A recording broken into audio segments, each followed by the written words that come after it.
Hi, welcome back to my channel. Today I'm going to be doing a book haul of a few special editions I got this month and some parcels actually, my eyes lit up then, that I got from work from publishers, which is very fun. I'm going to start with the parcels actually because they're quite fun. I've not opened any of them yet because I just put them in a big bag and I was like, I'll take them home and do a video.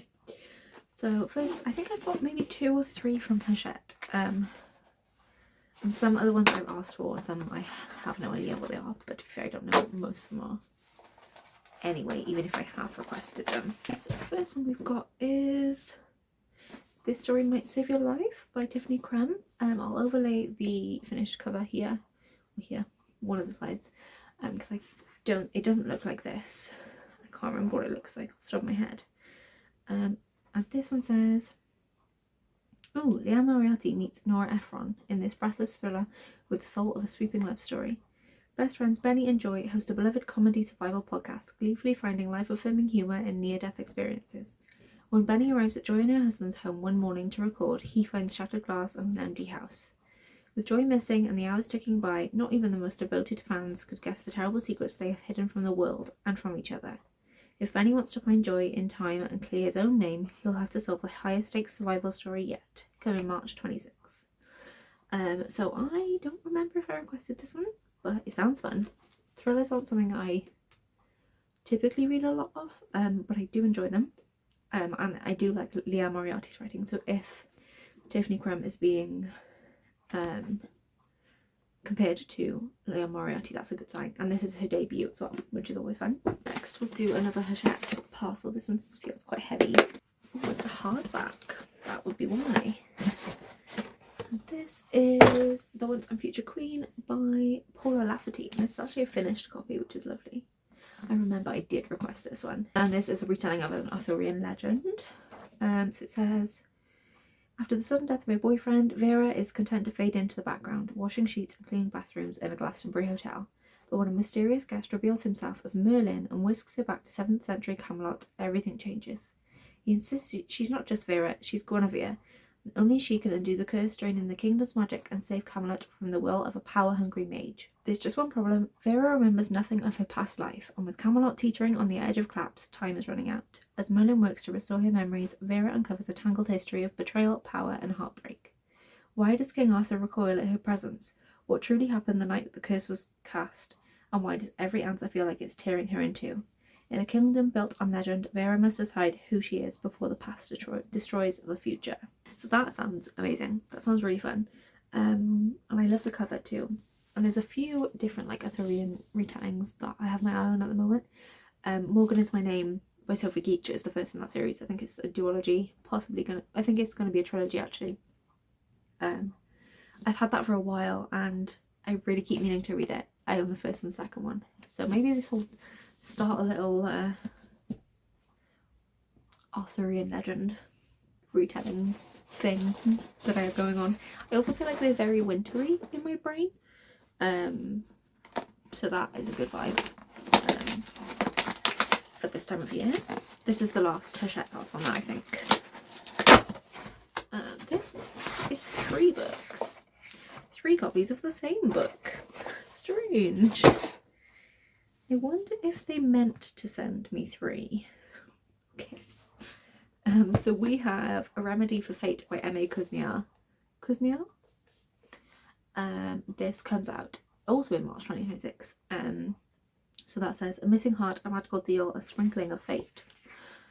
What do we have? Prague, 1769. In the magic quarter of the jewel box city of Prague, Thea runs Stiltskin's apothecary. Don't know why I struggled on that. There she brews potions to chase away nightmares and soothe heartache, and strikes bargains to change her customers' fates. The only fate she cannot change, her own. 7 years ago, Thea bargained away her heart and her memories to the apothecary's owner, the cold yet enigmatic Jasper. There's a lot of long words in this. For a reason she cannot remember and a reward she cannot recall. Then one day a stranger arrives with an unusual request, one that will upturn Thea's entire existence, and offer her a precious chance to recover her heart. It reminds me of The Binding by Bridget Collins, like that type of, in that one, like they like bind away part of their memories that they want to forget kind of thing. So it gives me vibes of that, and I really like that one. It's also not that long. It's like just under 300 pages. This one looks interesting. I do know what one of these last two is. I don't know which one it's going to be in. I never know how to open these.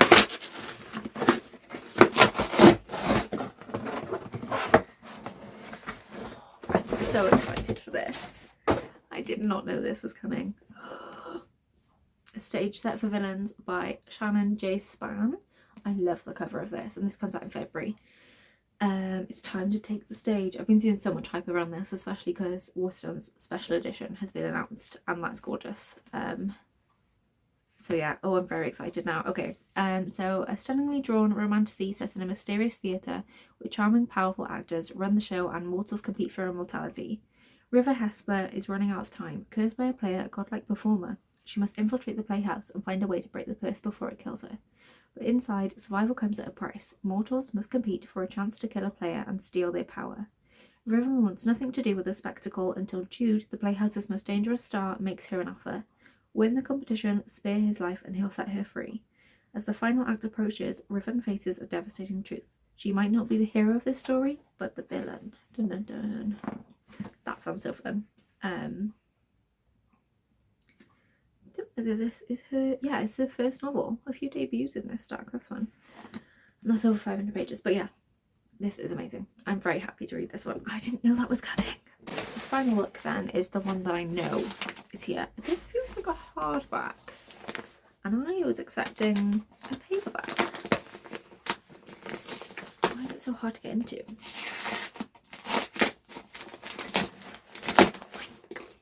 Not just is it a hardback,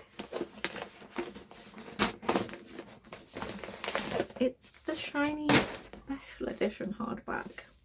Whoa, this spoiled me. Okay, well, I have Brimstone by Callie Hart. Yeah, I was not expecting a finished copy, let alone the special edition finished copy. Wow, okay. So this is the sequel to Quicksilver, so I won't read you the blurb because I don't want to spoil it.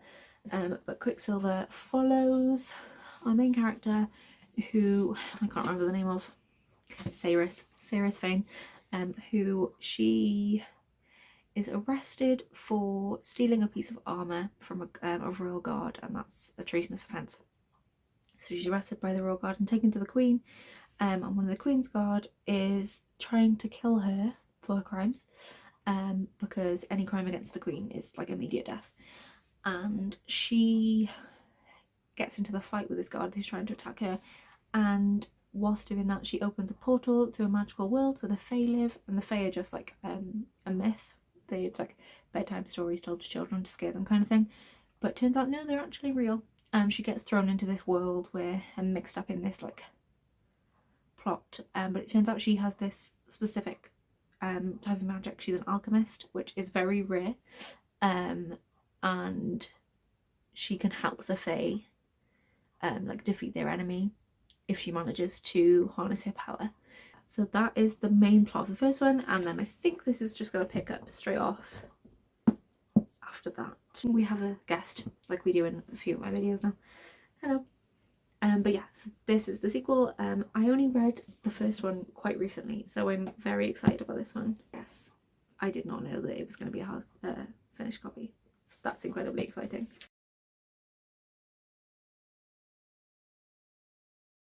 So outfit change from the last clip, because I filmed this all and then when I was editing I realised you couldn't see half of the books that I was showing you. So I'm going to try this bit again. So the next books are subscription box books for November. So I've got 3 Fairy Note, 2 Alum Crate and 1 Locked Library. So skip this bit now if you don't want to be spoiled for any of the sub boxes for the month. But we're going to start with Fairy Loop just because it's the top of my stack. And first we have the Romantasy for November, and that is, the theme was Love is the Key. I really like the little cards that come with it. And the book is To Cage Your Bird by Brooke Fast. So this gorgeous copy is so pretty. is one I was aware of before getting the box, and I like the idea of it, but I'm still not sure if it's one I would have picked up if I hadn't have had this subscription. I did actually have an arc of this one, so I probably would have just read the arc, to be fair. I started it and I actually got the plot confused in my brain between this and Quicksilver, because I read like the first few chapters of both around the same time. So then when I picked up Quicksilver a couple of weeks ago, I was really confused because I was expecting this to happen, not that, if that makes sense. But this one we follow Raventhorn. In City of Davidium, the law is simple. Commit a crime and your punishment is a life sentence in Endlock. Raventhorn is Davidium's most notorious bounty hunter, living on the edge of society. But when her younger brother Jed is sentenced to Endlock, Raven will do anything to save him, even if it means getting herself arrested. Trapped in a prison where danger lurks around every corner, Raven must use all her cunning and strength to protect Jed and herself, if she is to complete her perilous mission. But there's one obstacle she never expected: the prison guard who stirs something deep inside her, the man she should hate, the man whose true motives seem impossible to pin down. In a world where trust is a weapon and love is a liability, Raven can't afford for her heart to get involved. So it does sound really good, and I have enjoyed like other prison setting stories before, like the Prison Healer trilogy by Lynette Noni is a really good series, and that obviously, hence the Prison Healer, has a very strong setting of magic and the prison and things. So if it's anything like that, then I'll be happy. I've heard that it's more, I thought, like, before reading that, when I first heard about this book, I thought it was like more dystopian, but now I'm not so sure reading the synopsis, but it still sounds good, and this edition is gorgeous. Next then we had the adult fantasy pick, and the theme was Fated to Fall. I was going to say Fated to Hell then, Fated to Fall. And the book for that was Fallen City by Adrian Young. Again, another gorgeous edition. This is very astronomy heavy. I can think of words then. Like really pretty solar system on the cover with the end papers. And again, I had heard of this one beforehand, but I'm not sure if I would have picked it up. But also, like, some other books that I've really enjoyed over the years have been from book boxes that I wouldn't have picked up if I hadn't had the box. So I am always very open to what they send me. And with this one, we follow Luca has one purpose: to carry on the family name, maintaining its presence in the Forum once his powerful and cruel uncle dies. But his noviceship with the city's philosopher places him in the middle of a catastrophe that will alter the destiny of his people. Maris was raised amongst the strategic manoeuvres of Citadel's inner workings, and she knows what her future holds. A lifetime of service to a corrupt city, but her years of serving as a novice to the last priestess who possesses the solar magic of the old war has made her envision a different kind of future for the city. When she meets Luca, a fated chain of events is set into motion that will divinely entangle their lives. As the secret comes to light and throws the city into chaos, Luca and Maris hatch a plot to create a calculated alliance that could tip the scales of power. But when an execution forces Luca to become the symbol of rebellion, he and Maris are thrown onto opposite sides of a holy war. As their fates diverge, they learn they are at the centre of a story the gods are writing, and even if they can find their way back to each other, there may be nothing left. That is an incredibly long synopsis. I'm not sure I fully understand it all. But yeah, seems interesting enough. I've heard great things about the Fable duology that Adrian Young wrote. I think that might have been YA though. Maybe not, it doesn't say. Again, another gorgeous edition. And then the last fairy loot for November was their YA box, and that was the theme of Venom and Velvet. And the pick for that one was 7 Deadly Thorns by Amber Hamilton. This is stunning too, to be fair. This has my favourite cover, favourite naked cover of the month, I think, and that is the gorgeous printed hardback, which is one of my favourite customisations for the book. And these were really pretty end papers with the foiling.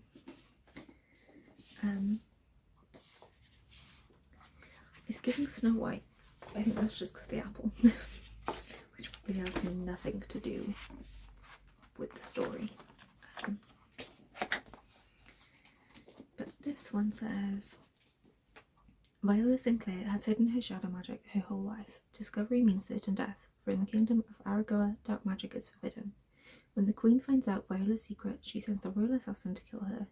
He is given a cursed tattoo, 7 thorns on his arm for the 7 days he has to complete his deadly task. If he fails, he will be the one to die. The assassin, I don't know how to say his name, Roz? The assassin is Roz, entitled Prince, arrogant fellow student at Vandenberg Academy and Viola's mortal enemy. The chance to strike Viola down is at Roz's fingertips, but he needs something from Viola, and he's willing to spare her life and fake their engagement to get it. Forced to work together, Viola and Roz uncover terrible secrets, sinister threats, and an irresistible attraction. Can they learn to trust each other in time to save themselves and bring the light back to Aragoa?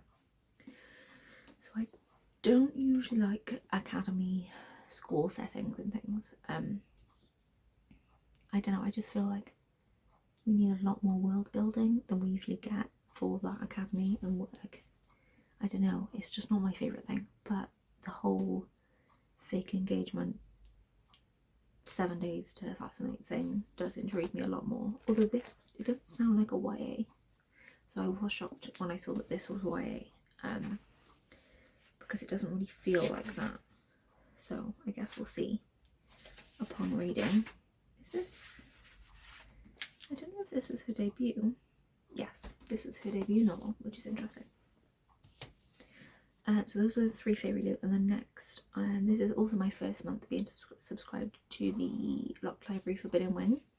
So that book was Spellfire by Agatha Willow, another lovely cover, and the like crystals on the edges are cute. And then this one has a more traditional foiled hardback, and all of Locked Library books have the same spine, and they like match up the little symbol there, and then the same front and back end papers, but that is very pretty as well.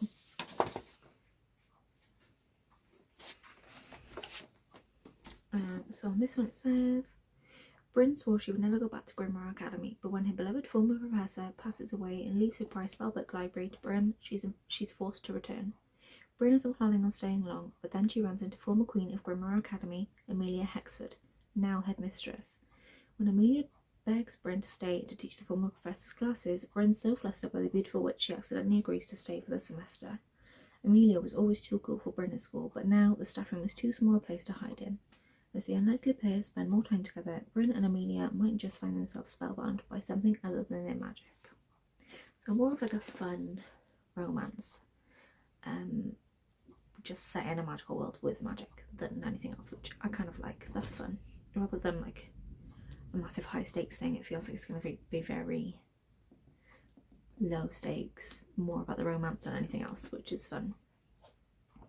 I'm looking forward to that. And I love the cover of this one, it's gorgeous. Is this, I don't know if this is Agatha Willow's first novel. It might be,